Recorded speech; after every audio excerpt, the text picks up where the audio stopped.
All right. Welcome to another episode of the Shots from the Winchester Podcast by Greencastle. We're really excited. We have with us Phillies legend, Larry Bowa. Larry, thanks for joining us today. Jonathan, it's been my pleasure, and I'm looking forward to what we're going to do today. I know we got the shots ready. Well, we do have to kick it off with a shot. All right. So we picked a local veteran-owned brewery out of Central PA, Tattered Flag. All Tattered right. Flag, thanks for hooking us up. Here's All to right, all my the friend. military and everything that's done I a tremendous appreciate job and enabled me to do what I was able to do. I appreciate that. Okay. Nice and smooth. That's not bad. No, it's not bad. That's pretty good. I'm not an Irish whiskey guy, but But that's the first time I tried that. That's pretty good. we'll have to leave you with a bottle.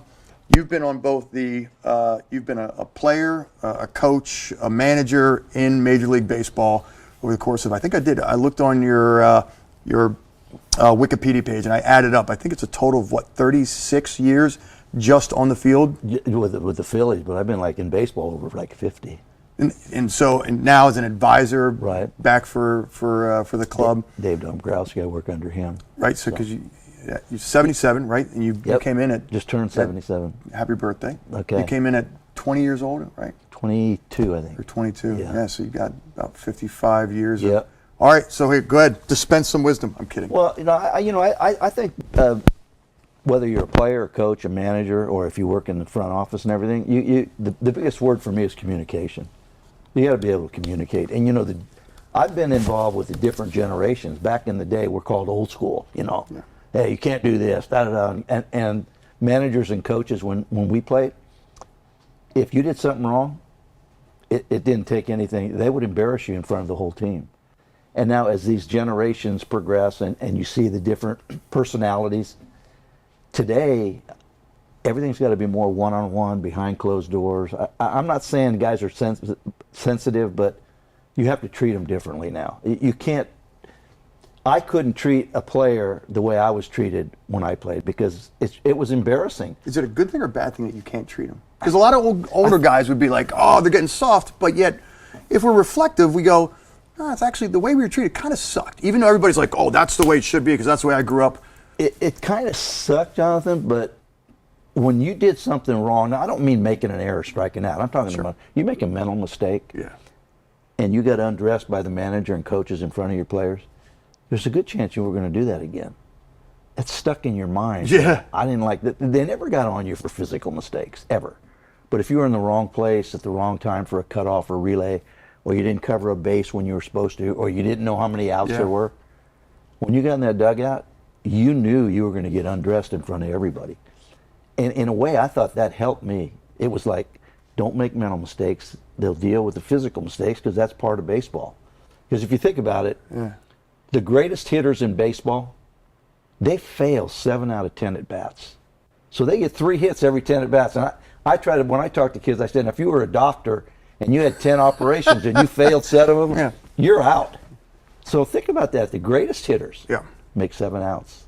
But I tell my kids that. I tell my kids that all the time because my kids are like, they play soccer. They're afraid to try and take a. I go, hey, just to be clear, the greatest hitters, Babe Ruth, the greatest names that you know, they got up and they walked away like with nothing for 75% of the time. That's why I think, when you play baseball, because you play every day, football you play once a week, basketball maybe 3 times a week, hockey, same thing, baseball, it's every day.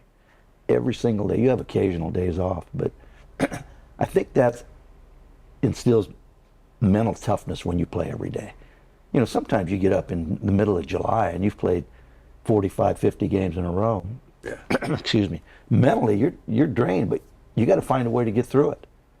And that's why the training during the winter for players, after the last game of the season, I would take probably 2 or 3 weeks and just chill.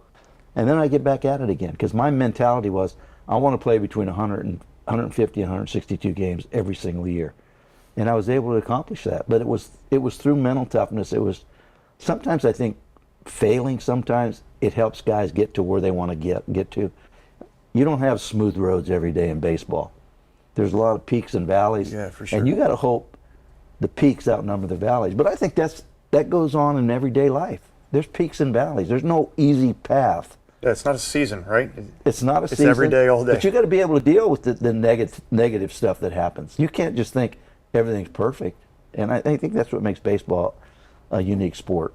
It is a very long season, and I know NFL players and everybody else would argue the same thing. It's your body gets beat up over 18 games, but for MLB, and I don't even mean just how it beats your body up, but it's just a very long time to be constantly on your A game. And I don't know guys in sales or in operations or logistics or manufacturing. I don't know if they have that same thing where you're just constantly on. But MLB is like that's a and up here, right? Not as much in here, but up here. No question, because there's going to be days where you might have had a fight with your wife, or maybe your kids are sick, or your mom and dad is sick. So you're ready to play the game, but mentally, your mind is somewhere else. And in baseball, if your mind wanders a little bit, you can get in trouble right there. But people, they talk about analytics and everything now. That's just how the game's supposed to be played. None of that's taken into consideration. None of that personal stuff. Oh, I had a bad day at home with my kids, or my kids got in trouble at school. The human element. They don't understand that. Yeah, that's my opinion, because I think there's good stuff in analytics, but I think sometimes it's an overload, and they don't get to see the whole picture.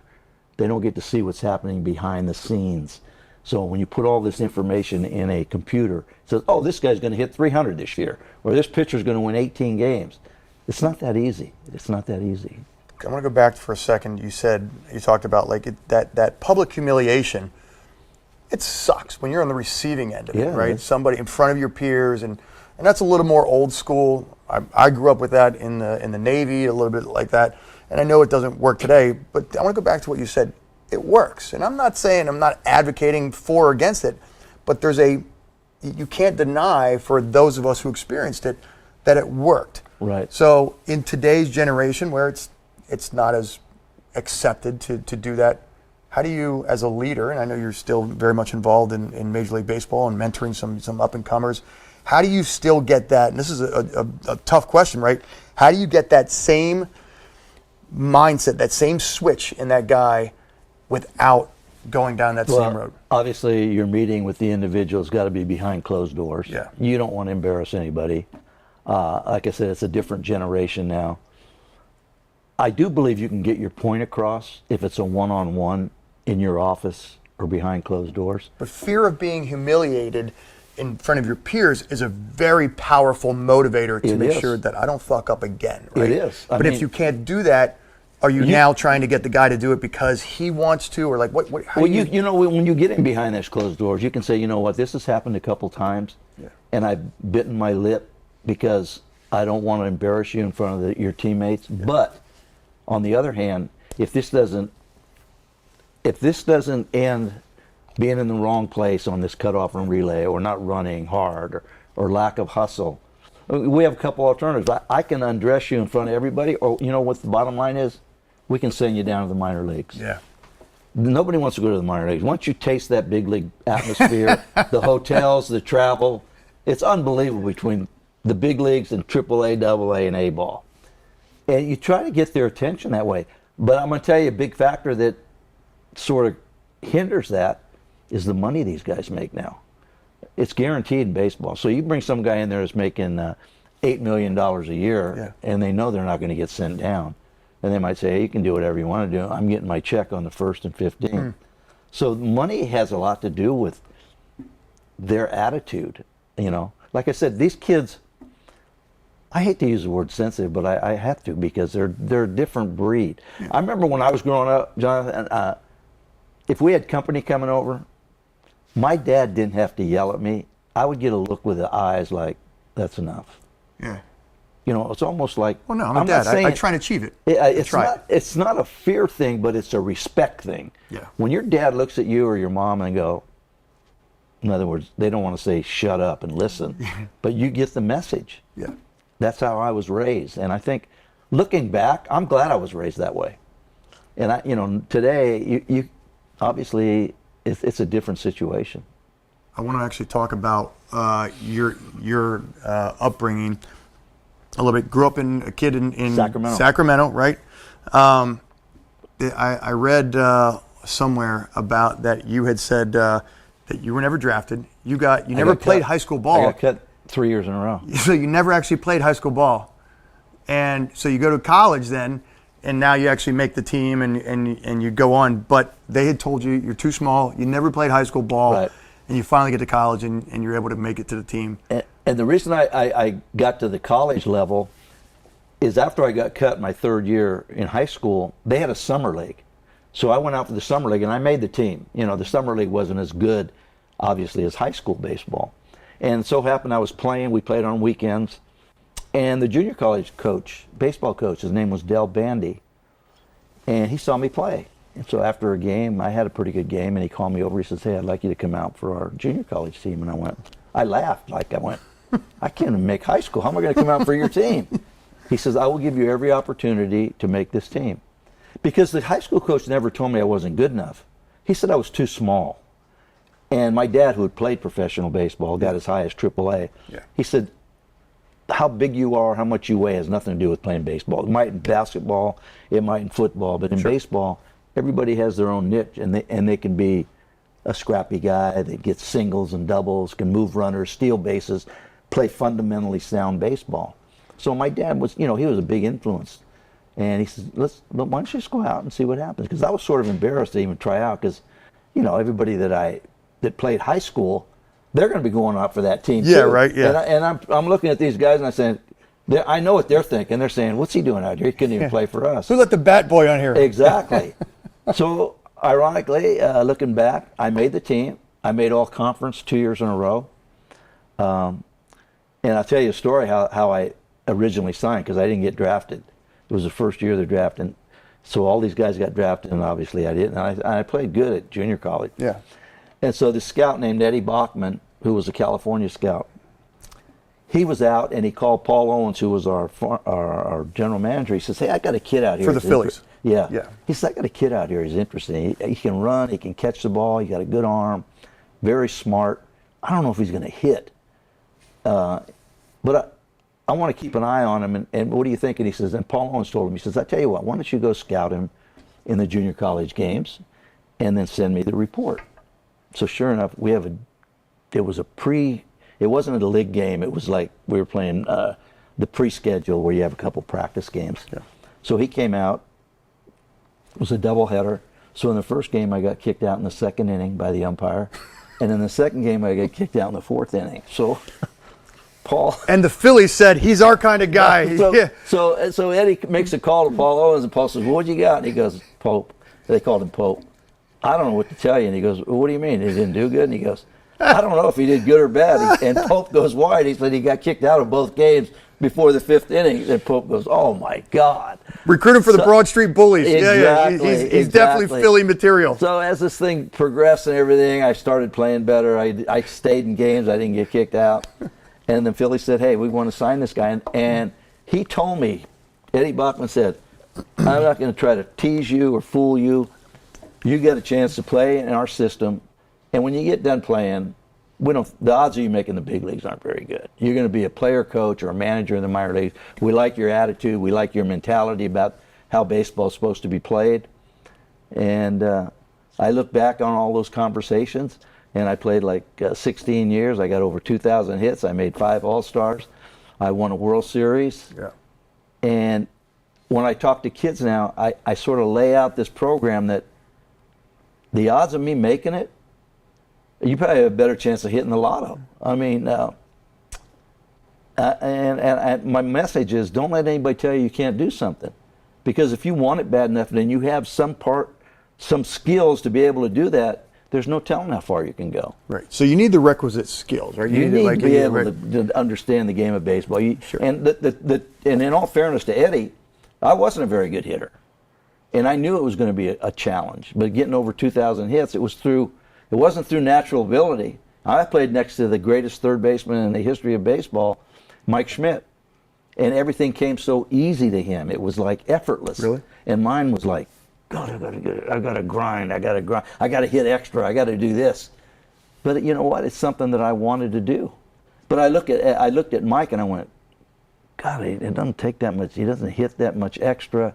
And I see how great a player he was. And I think that was a downfall for me as I finished my baseball career, I became a manager and coach, and I expected everyone to have my work ethic. And it doesn't work that way.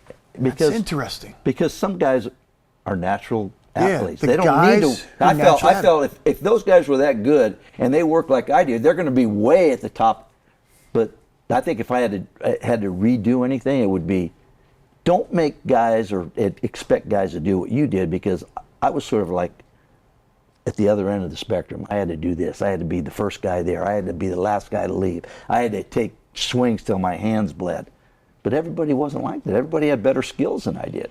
So looking back, if I could have erased that as I became involved in the coaching and the managing, and now even in the front office, you can't expect guys to do what you did, because I was a freak of nature. I wanted it so bad that I was willing to stay extra, do extra, and guys don't need that. Some guys don't need that. There's when we talk about leadership, that's it. I think I asked Ed Wade when he was on the same question about, like, how do you screen guys? And he said, yeah, you got to have the minimum talent. You got to be able to at least know the game. You got to have the smarts. You have to have some talent. You can't have one arm. You got to be able to play the game. He said, but beyond that, I'm looking for guys that have failed. And it's interesting you say that, because you think about like the Bo Jacks and the Deion Sanders of the world, guys that have more athletic ability in their pinky than anybody else, right? Play two major professional, major sports, and they do it well, right? Those are guys who have a gift where they could lay on the couch for a year, never work out. I could do 2 a days for a year, and they would still smoke me in all events. Exactly. Right? So when you're thinking, let me go back to that leadership lesson. Are you looking for the guys that have that natural athletic ability, but maybe lack?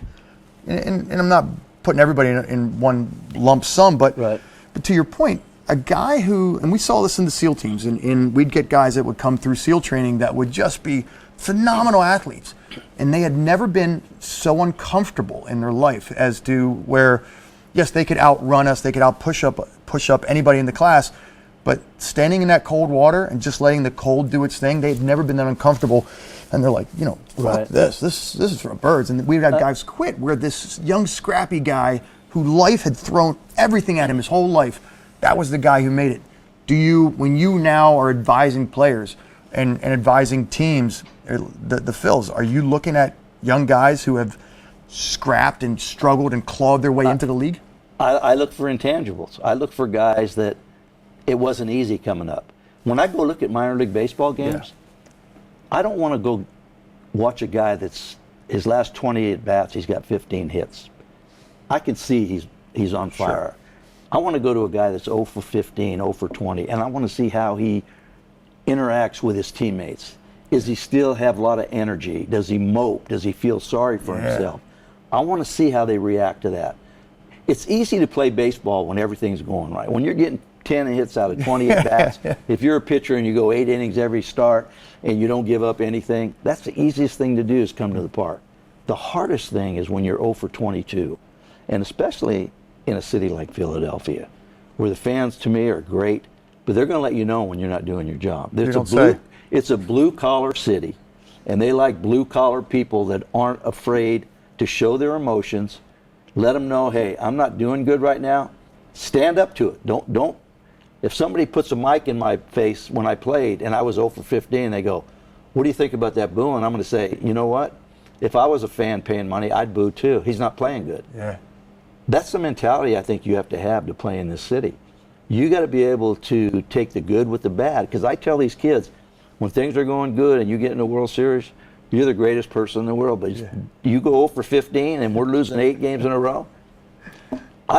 You can't take it personal. They're booing that Phillies across. They don't like what's happening with the Phillies. And to me, when we draft players, if you don't have that mental toughness or that edge, you could have all the ability in the world because you've never gone through any adversity, but coming into Philadelphia, you better be able to deal with the ups and downs because you're going to hear it. There's a reason, I was telling my kids this recently, I said there's a reason that when the Flyers created a mascot, they named him Gritty, because that embodies everything that this city is. No question. Right? They couldn't have named him Softy or something. No. Because that'd be the antithesis. I try to tell these kids, a lot of these people, they get up at 7 in the morning and they don't get home till 7 at night. They're punching a clock. Yeah. They don't want to see you jog down to first base when you hit a ground ball. They want to see hustle. Yeah. To me, the easiest thing to do on a baseball field is play hard. All the other stuff is hard. Catching a ball, hitting a ball, throwing a ball. What do you mean by that? Well, it's difficult. No, like you said the easiest thing to do is play hard. Give 100%. When you hit a ground ball, give 100% when you run to first base. If you're losing 10-0, play the game like it's 0-0. Don't take any innings off. Don't take any at-bats off. Even though it looks like you might be taking them off, you should be giving 100% no matter what the score is. And I try to tell kids, at the end of the day, if you can sit down in front of your locker and say, you know what, I gave everything I had. I played 9 innings. I played 27 outs. And I know it didn't look good on paper. I was 0 for 4. I made an error. Yeah. But I could look in that mirror and say, I gave everything I had, and I got to turn the page, and tomorrow's a new day. And when you're able to do that in baseball in particular, because you're playing every day, if you think about what happened yesterday or thinking what's going to happen tomorrow, you're going to be in trouble. You got to erase. If you get 3 hits Monday, it's over with. Tuesday's a new day. If you go 0 for 8 Monday and Tuesday, you can't do anything about it. Wednesday's a new day. As a coach who's had a lot of experience, and then you move from a whole career playing, and you move to the coaching side, and even now as an advisor, is that one of the things that the coaches focus on? Yes, I have to teach you. I mean, you're an all-star caliber player. I'm going to help you tweak things about the way you hold your bat, the way your foot placement. But is that one of the major things that the coaches are doing in particular for MLB, but it also translates to the business world? Is that what coaches are doing, is keeping you focused on the task, helping you get rid of the bullshit from yesterday, not worried about playing the Yanks next week? We're playing this team today, and that's what we're focused on. Is that what you focus Without on? a doubt. That's number one. And you go down to the minor leagues and you see some kids that are maybe tearing it up, okay? And a guy that's just got called up wasn't doing as good as him. So you go there and you see the kids down, and you say, what's going on? He goes, I don't understand this. I'm hitting 320. He's hitting 260. He gets called up. I said, you guys got to understand that there's more to the game about calling up a guy. It doesn't mean numbers. Yeah. Maybe the guy that we're calling up has an option. Maybe you don't have any options. So if we call you up, we can't send you down. We're going to lose you. Things of that nature. Maybe they think you need to play another 30 or 40 games. You just got to AAA. Maybe they haven't seen enough of you. You're hitting 330, whatever. There's more things that go into calling a guy up. But when you're the player that's out playing a guy that got called up, I get it. That's like getting a promotion in a company, and you've been there longer, and you're saying, wait a minute, why is he getting the promotion and I'm not? There's got to be reasons. I think these kids now, in baseball anyway, when you tell them something, back when we played, you didn't ask why. You just did it. This generation, if you say something, if I say, hey, I think you got to backhand the ball this way, or I think when you're hitting, you got to have your hands. It's not okay. It's, well, why? Explain to me why. You better have an answer when they say why, because this generation is different that way. Back when we played, we were afraid to say why. Sure. We said, okay, what do you want me to do? These kids now, you better have, when you say something, you better be able to back it up. So one of the positives of the shift in it's not just baseball, right? But the shift in the next generation is when somebody says why, what I'm really saying is I'm holding you accountable for your leadership. You are telling me what I have to do to be the next level, whether it's working in a factory or whether it's playing Major League Baseball. You're telling me, and I want to know why it is you believe that, right? Right. And so there's an accountability, which I think is probably a positive shift of where the world's going. I think that is. I try to tell these guys, you know what? Everyone's not going to make the big leagues. Yeah. You know, I know your dreams are when you sign.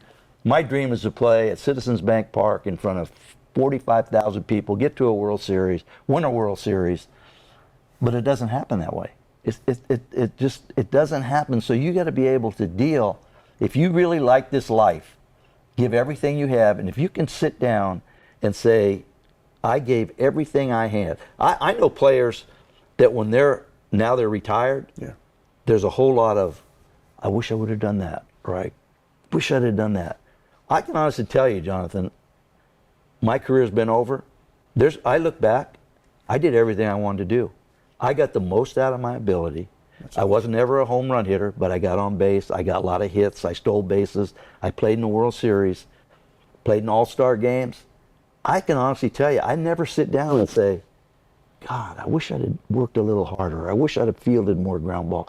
I did everything I wanted to do. So I walked away, I held my head up high. But there's guys with ability that took shortcuts or tried to take shortcuts. Yeah. And they, to this day, you talk to them and say, man, I wish I'd have done what you worked as hard as you, or blah, blah, blah.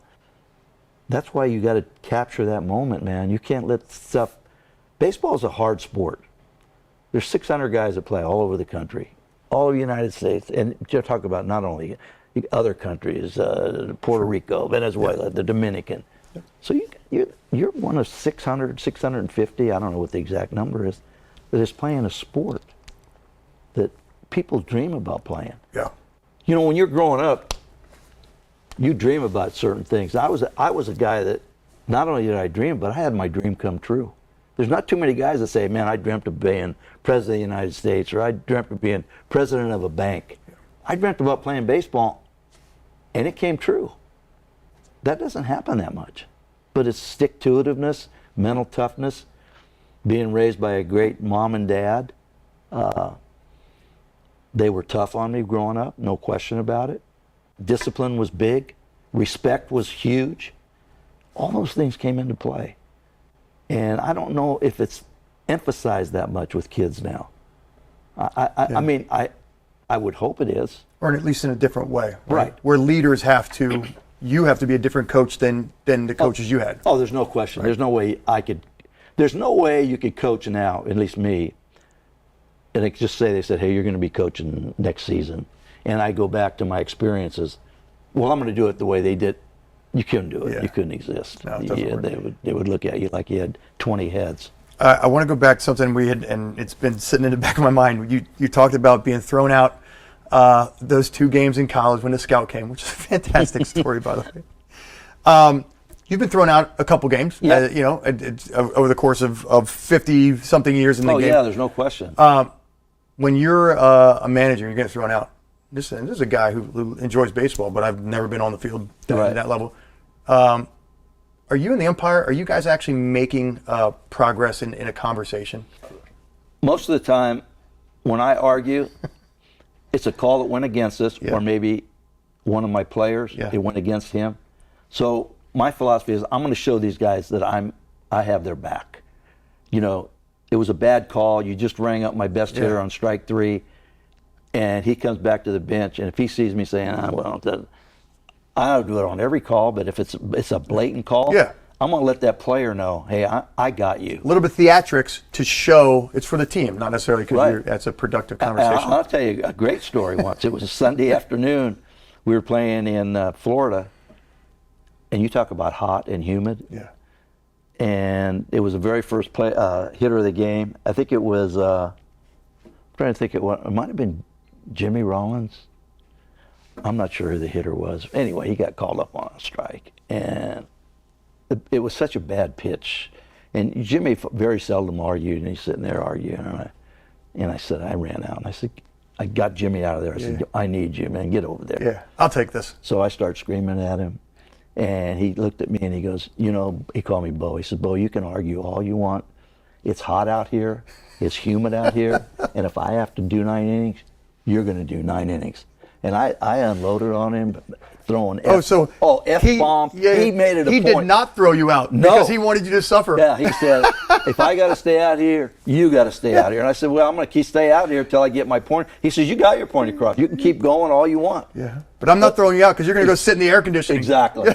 So you're going to suffer. That was one of the stories that stood out with me. But I wasn't going out there to get run. I was trying to stick up. I think it was Jimmy trying to stick up for my player. And I think what you do sometimes, most of those are not planned when you get kicked out. Yeah. But there are a few occasions, I will be honest with you, where I got run where maybe we lost 7 games in a row, and I've told one of my coaches, we're dead. We got no energy. I said, I'm getting run here early. Yeah. And try to light a fire under their rear ends. So I would go out, and it didn't work all the time, but a lot of times you get run out of a game, and the players go, man, look at him. He's sticking up for us. We stink right now. We got to do this one for Bo. And he's still fighting. And sometimes it works and sometimes it doesn't work. But some of them, most of them were not pre-planned. But there were a few that I told my coaches, hey, I'm getting out of here early because we don't have any energy. We're lifeless right now. And I'm going to try to, and usually I would do it at home because the fans in Philly, when you got kicked out, they loved it. Yeah. I think that's what they miss now with all there's nothing to argue about. It goes to New York. Yeah. The instant replay. You can't argue with the umpire because they're getting reviews from New York, so it's not their fault. Yeah. They're making a call and you say you missed it, and they said, yeah, I guess I did, but New York says this is the right call. So it's hard to get run now, and people miss that. That's a missing element of the game. That's That's kids don't know. They don't know what they're missing when they don't get to see a coach kick dirt. Kick dirt and throw your hat down and all the theatrics that as a kid you're like, is this like the WWE? I loved it when I was playing. Right? Yeah. My kids, when we were watching this series, they asked that we were watching a bunch of YouTube videos, and I said we got to go watch some old school stuff, and I watched, and they kick dirt. Oh yeah. They're like, Dad, why is he doing that? Why don't they just get in a fight? I'm like, we're not allowed to touch each other. Right. But there's a lot of symbolism of what's happening there. You turn your hat around because Billy Cap can't touch the umpire. Yeah. Or that's 3 to 5 game suspension. So you turn your hat around when you're arguing, you bob your head a little bit. Yeah. There's all kinds of stuff. A lot of theatrics and and to your point, you don't see it anymore.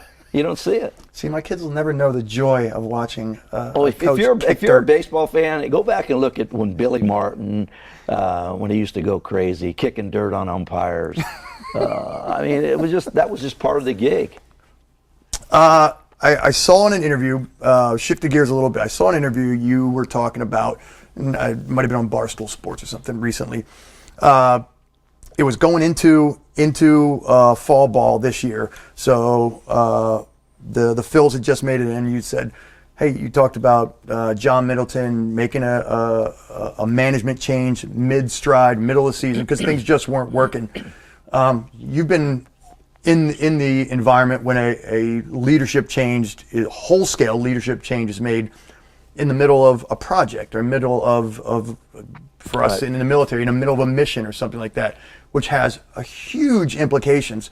What, as a player, as a coach, as a manager, what needs to happen when an owner makes a change like that, even though everybody knows it's necessary because it's just not working? Well, the first thing I tell you is it's easier to fire one guy than it is 25 players. So if you're not playing good, fair point. And not saying anything that what we did was right, what it was wrong, because Joe Girardi to me is a good baseball guy. Yeah. He lost the room somehow. The communication skills, which I think he has good, I guess just dissipated. Sure. And sometimes you're just not the right guy for that time or that environment or that team. And you know, when you're in baseball a long time, you can't take it personal, even though it does hurt. But if you're losing the clubhouse and you're not communicating on a daily basis with your players, front office people upstairs can see that when they take the field, when they pan the dugout, they can see there's no energy. You've sort of lost these guys, so they think it's not guaranteed though that if I make a change, it's going to change. It just so happens last year with the Phillies, it was like a 180. It completely changed. Everyone started believing in themselves. The energy was back. Rob Thompson communicated. Like I said, Joe Girardi to me is a real good baseball guy. He's a good guy. A real good guy. I've seen him interviewed. He's just a good human being. If I was a general manager and another opportunity came up, I would hire Joe Girardi in a minute. But it just. But I mean, like just as a human being, he's just a good human being. He's a great human being. Yeah. But like you said, it wasn't working. And instead of saying, "Oh, we're going to get rid of 8 players, we're going to make 4 trades," no, we're not going to do that. We're going to get rid of the manager.